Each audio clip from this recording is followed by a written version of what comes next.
seorang warga desa Blendung, Pemalang, hendak memberi pakan ikan bandeng di tambak miliknya pada Selasa pagi, tanggal 22 Agustus. Namun saat melintas, ia melihat mayat berseragam pramuka mengambang. Pada saat itu dia kaget dan lemas walau belum kena hook Mike Tyson. Temuan itu segera dilaporkan kepada perangkat desa setempat. Kejadian itu menggemparkan warga desa. Warga berbondong-bondong menuju TKP. Rasa penasaran warga mengabaikan cucian baju di rumahnya. Aparat pun lekas datang untuk memeriksa TKP untuk memastikan apakah itu benar-benar jasad atau mungkin bukan. Setelah dipastikan bahwa itu beneran, maka jasad tersebut segera dievakuasi. Polisi menemukan 3 buah batu diikatkan ke tubuhnya. Walaupun itu bukan batu akik, polisi tetap membawanya untuk barang bukti. Kondisinya pun cukup rusak. Belakangan hasil otopsi menunjukkan adanya bekas luka akibat benturan benda tumpul. Di samping itu, wanita tersebut dinyatakan meninggal mati lemas karena dibekap. Tak jelas benda apa yang membekapnya. Kebetulan, malam sebelumnya, Polres Pemalang menerima laporan orang hilang bernama Rika Indriani, seorang gadis cantik berumur 20 tahun. Jasad itu kemudian dicocokkan kepada pihak keluarga Rika. Kakak Rika, Kusmiati, mengaku lebih dulu melihatnya di video yang melintas di sosial media. Tetapi ia tidak yakin dengan pakaian pramuka yang dikenakannya, sebab Rika sudah tidak bersekolah apalagi bertugas sebagai anak pramuka. Hanya saja, Kusmiati langsung dapat mengenali adiknya saat memeriksa langsung di RSUD Dr. M. Asyari Pemalang. Meski keadaannya sudah rusak, kakaknya dengan mudah mengenalinya. Polres Pemalang tanpa ragu menetapkan kasus ini sebagai pembunuhan karena tak mungkin juga si Rika membekap dirinya dan ambil batu kemudian menenggelamkan diri. Akan tetapi, butuh waktu dan penyelidikan yang rumit untuk mengungkapnya. Sepintas, petunjuknya dapat dikatakan minim. Pada seragam pramuka itu tertera gugus depan 27 05 208 yang merupakan gugus depan SMA 1 Petarukan. Berdasarkan keterangan pihak keluarga, Rika Indriani, warga desa Bulak Pelem, Kecamatan Seragi, Kabupaten Pekalongan itu terakhir kali meninggalkan rumah orang tuanya pada Ahad 20 Agustus. Rika bekerja di nasi Padang kota terdekat. Rika yang bekerja di rumah makan Minang itu pergi dengan kaos dan sweater warna hitam serta mengendarai sepeda motor Honda Beat bernopol H4266 AKUB.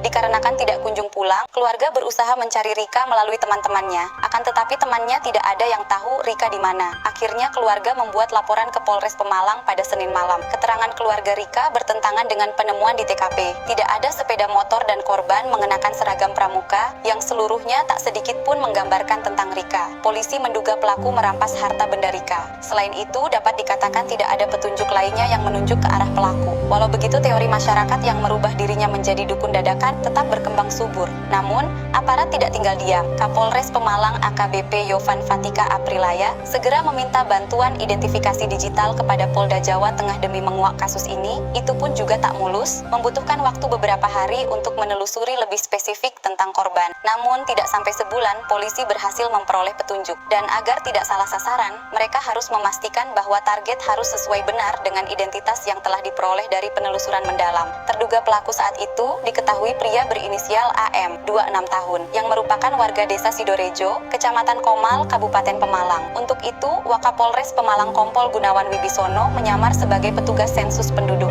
Entah kenapa Kompol Gunawan tak menyamar lebih keren, misalnya tukang besi keliling gitu. Namun, dibantu kepala desa setempat, ia mendatangi pelaku di rumahnya dan menanyakan beberapa hal yang cukup mengarah kepada perbuatannya. Sayangnya pelaku tak dapat membaca gerak-gerik penyamaran tersebut. Penyamaran itu ternyata tidak sia-sia. Pada Sabtu 23 September, polisi memutuskan untuk meringkus AM. Interogasi awal, pelaku sempat memplonga-plongokan diri, namun pelaku yang telah ada di kantor polisi tentu lebih ciut nyalinya dan akhirnya mau mengakui perbuatannya dan menceritakan kronologi awal bertemu dengan korban yang sebenarnya tak lama pelaku dan korban saling kenal, dan itu adalah pertemuan pertama kalinya. Pelaku dan korban awalnya berkenalan di Facebook pada 5 Agustus karena pelaku memasang profil yang sangat ganteng dan di luar jangkauan kegantengan lainnya. Akhirnya Rika melayani chatting pelaku dengan semangat. Lalu mereka rutin berkirim pesan dengan gombalan-gombalan maut yang diketahuinya dari sinetron TV. Sayangnya mereka tak memutuskan untuk visi supaya tahu wajah aslinya. Tentu jika itu ajakan Rika, pelaku akan menolak dengan beribu 500 alasan. Namun ternyata gombalan itu cukup berbakti. Keduanya akhirnya membuat janji bertemu pada 20 Agustus. Tak jelas juga kepentingan bertemunya itu untuk apa. Namun yang namanya muda-mudi pejuang, tentu hal ini berbau 21+. Pada waktu yang disepakati, mereka bertemu di depan SMA 1 Komal, Jalan Gatot Subroto, Kecamatan Komal. Sebelum bertemu, pelaku sempat kebingungan dengan penampilannya dan memutuskan untuk memakai masker 2000-an atau semacam artefak peninggalan COVID-19. Saat kali pertama bertemu, pelaku yang memakai masker itu terlihat lebih keren dari wajah aslinya. Kemudian mereka berjalan-jalan dengan sepeda motor milik Rika. Di perjalanan, tidak jauh dari rumah pelaku, Rika meminta pelaku membuka masker.